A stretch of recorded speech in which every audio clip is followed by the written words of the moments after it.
نمازوں میں قرآن پڑھا جا رہا ہے، تراویح میں قرآن پڑھا جا رہا ہے، تقریروں میں قرآن پڑھا جا رہا ہے، جمعہ کے خطبوں میں قرآن پڑھا جا رہا ہے، مگر دل کے اوپر کوئی اثر نہیں ہو رہا ہے۔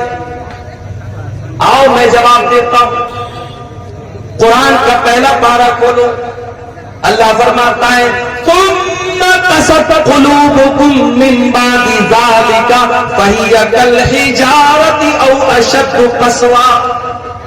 اے یہودیو، تم نے اتنے گناہ کیے، اتنے اللہ کو ناراض کرنے والے کام کیے کہ تمہارے دل کٹھور ہو گئے، تمہارے دل سخت ہو گئے، اتنے سخت ہو گئے فَهِيَ كَالْحِجَارَةِ أَوْ أَشَدُّ قَسْوَةً، تمہارے دل پتھروں کے جیسے کٹھور ہو گئے، پتھروں سے زیادہ سخت ہو گئے تمہارے دل کٹھور ہو گیا ہمارا۔ اس دل پر اب قرآن کا کوئی اثر نہیں ہو رہا ہے۔ اس قرآن کو سن کر کے ڈاکو لوگ ایمان لے آتے تھے۔ فضیل بن عیاض نام کا ایک ڈاکو جس کا کام لوگوں کے مکان کی چھتوں پہ جا کر کے چھاپا مارنا اور ڈاکہ ڈالنا ہے۔ فضیل بن عیاض ڈاکہ ڈالنے کے لیے ایک مکان کی چھت پہ کودتا ہے، رات کا سناٹا ہے، رات کا ٹائم ہے، فضیل بن عیاض ڈاکہ ڈالنے گیا ہے، چوری کرنے گیا ہے، مال ہڑپنے گیا ہے۔ وہ رات کے سناٹے میں کوئی اللہ کا بندہ قرآن کی تلاوت کر رہا تھا اور قرآن کی یہ آیت فضیل بن عیاض کے کانوں میں پڑ جاتی ہے، أَلَمْ يَأْنِ لِلَّذِينَ آمَنُوا أَن تَخْشَعَ قُلُوبُهُمْ لِذِكْرِ اللَّهِ، کیا ایمان والوں کے لیے ابھی وہ سمے نہیں آیا، وہ ٹائم نہیں آیا، وہ وقت نہیں آیا جب ایمان والوں کے دل اللہ کا کلام سن کر کے پگھل جائے؟ جب یہ آیت سنی فضیل بن عیاض فوراً اس کے دل پر اثر ہوا۔ ڈاکو ہے، چور ہے، ڈاکہ ڈال کے اپنا خرچہ چلاتا ہے، قرآن کی آیت سنی، ڈائریکٹ دل پر اثر ہوا۔ اس نے کہا نہیں ہے اللہ، ٹائم آ چکا ہے، ٹائم آ چکا ہے اللہ، توبہ کرتا ہوں تیری بارگاہ میں، آج کے بعد چوری نہیں کروں گا، آج کے بعد ڈاکہ نہیں ڈالوں گا۔ اور چشمے فلک نے وہ منظر بھی دیکھا، فضیل ابن عیاض نے اتنی سچی توبہ کی، کل تک جو ڈاکہ ڈالا کرتا تھا، جو چوری کیا کرتا تھا، جو دوسروں کی بہو بیٹیوں کو غلط نظر سے دیکھا کرتا تھا، آج اللہ کا اتنا نیک بندہ ہو گیا کہ دن رات 24 گھنٹے وہ خانہ کعبہ کے پاس رہنے لگا، اللہ کے گھر میں رہنے لگا۔ اتنا بڑا عابد، اتنا بڑا زاہد بن گیا، اتنا بڑا عبادت گزار بن گیا۔ قرآن کو وہی ہے، دل بدل گئے ہمارے، نیتیں بدل گئی ہماری۔ قرآن کے اندر جو اثر 1400 سال پہلے تھا وہ اثر آج بھی ہے، شرط یہ ہے کہ ہم اپنے دل کو تھوڑا سافٹ کریں اور قرآن کو پڑھنے کی کوشش کریں۔ صحابہ کرام نے اس قرآن کو حاصل کرنے کے لیے بڑی قربانی دی تھی۔ ایک صحابی ہے جن کا نام عمر بن سلمہ ہے، بخاری کی روایت آپ کو پڑھ کے سنا رہا ہوں۔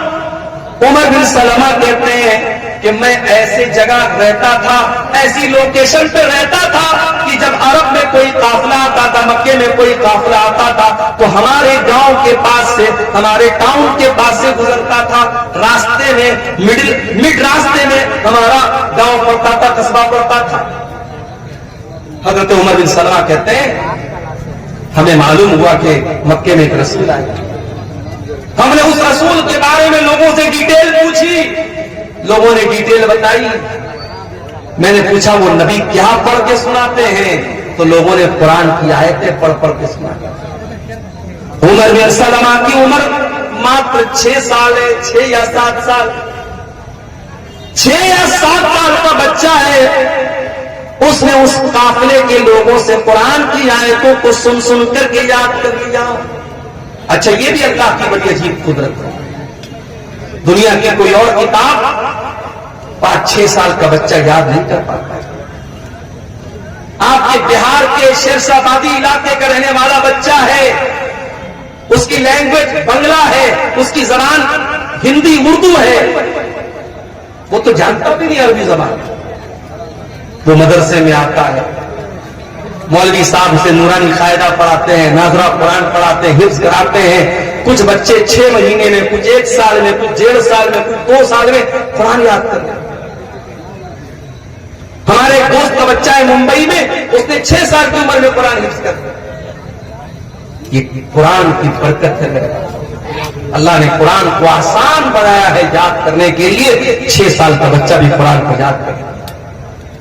اسی لیے اللہ قرآن میں کہتا ہے وَلَقَدْ يَسَّرْنَا الْقُرْآنَ لِلذِّكْرِ فَهَلْ مِن مُدَّكِرٍ، ہم نے اس قرآن کو آسان بنایا ہے یاد کرنے کے لیے، ہے کوئی قرآن کو یاد کرنے والا؟ میں تحدیث نعمت کے طور پہ کہہ رہا ہوں، اپنی بڑائی کے طور پہ نہیں کہہ رہا ہوں، اس کو تکبر کے طور پہ یا بڑائی کے طور پہ مت لیجیے گا، تحدیث نعمت کے طور پہ کہہ رہا ہوں۔ لاک ڈاؤن لگا تھا، رمضان کا مہینہ آیا، میری والدہ اللہ مغفرت فرمائے، ان کی زندگی کا آخری رمضان، مسجدیں بند تھی، تالا لگا تھا مسجد میں، رمضان کے اندر تراویح کی نماز گھر میں پڑھنے کا معاملہ آیا۔ میرے گھر میں کوئی حافظ نہیں تھا، مجھے سورہ بقرہ یاد تھی، میں نے اپنے ماں باپ سے کہا کوئی بات نہیں، میں کوشش کرتا ہوں تھوڑا تھوڑا یاد کر کے پڑھوں گا، تراویح گھر میں پڑھوں گا۔ عام دنوں میں سوچ بھی نہیں سکتا تھا کہ میں تراویح پڑھاؤں گا، میرے پیچھے میری ماں پڑھے گی، میرے باپ پڑھیں گے، میرے بھائی لوگ پڑھیں، کیونکہ میں حافظ تو نہیں ہوں۔ لیکن یہ لاک ڈاؤن کا کو آپ کہہ سکتے ہیں کہ یہ کرشمہ تھا۔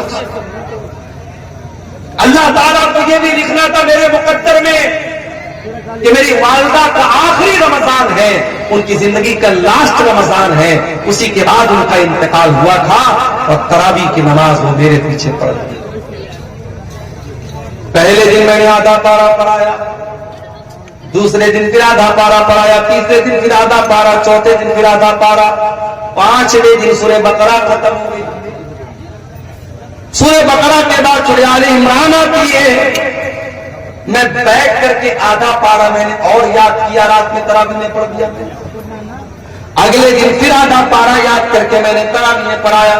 اس طریقے سے تقریباً 10.5-11 پارے رمضان کی برکت سے میں نے یاد کر لیے۔ لاک ڈاؤن کے پیریڈ میں میرے پیارے بھائیوں آدھا پارا روز بیٹھ کر کے یاد کرتا تھا اور رات میں تراویح پڑھا دیتا تھا۔ یہ کوئی بڑائی کے طور پہ نہیں کہہ رہا ہوں، یہ قرآن کا کمال ہے، یہ قرآن کا اعجاز ہے۔ اللہ کہتا ہے وَلَقَدْ يَسَّرْنَا الْقُرْآنَ لِلذِّكْرِ فَهَلْ مِن مُدَّكِرٍ، او لوگوں ہم نے قرآن کو آسان بنایا ہے یاد کرنے کے لیے، کیا ہے کوئی قرآن کو یاد کرنے والا؟ حضرت عمر بن سلمہ کہتے ہیں میں 6 سال کا بچہ تھا اور قرآن کو پڑھ پڑھ کر سن کر کے میرے جان۔ اس کے بعد جب مکہ فتح ہو گیا اور میرے قبیلے کے لوگ اللہ کے رسول کے پاس پہنچے اور اسلام قبول کر لیا، تو اللہ کے نبی نے کہا کہ جاؤ تم اپنے گاؤں میں جا کر کے مسجد بناؤ اور نماز قائم کرو، اور جو تم میں قرآن سب سے زیادہ پڑھنے والا ہے اور قرآن سب سے زیادہ یاد جس کو ہے وہی تم کو نماز پڑھائے۔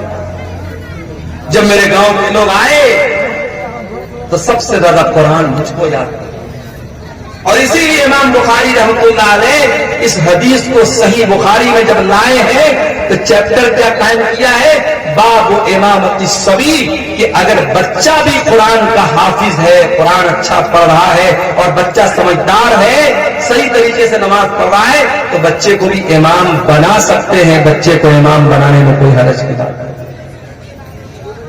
حضرت عمر بن سلمہ کہتے کہ میرے گاؤں کے لوگوں نے دیکھا کہ سب سے زیادہ قرآن تو اس کو یاد ہے، کہا چل بھائی تو نماز پڑھا۔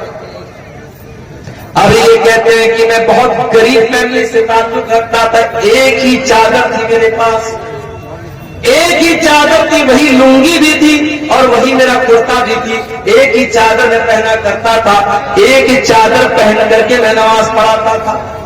میرے پیچھے مردوں کی سب لگتی تھی اور مردوں کے پیچھے عورتوں کی سب لگتی تھی۔ جب میں سجدے میں جاتا تھا تو کبھی کبھی پیچھے سے میری شرمگاہ دکھنے لگتی تھی، پیچھے سے میرا پاخانے کا راستہ دکھنے لگتا تھا۔ عورتوں نے آ کر کے شکایت کی کہ ارے کم سے کم اپنے امام کا کو کپڑا تو ڈھنگ کا دے دو، ان کی شرمگاہ پیچھے سے نظر آ جاتی ہے۔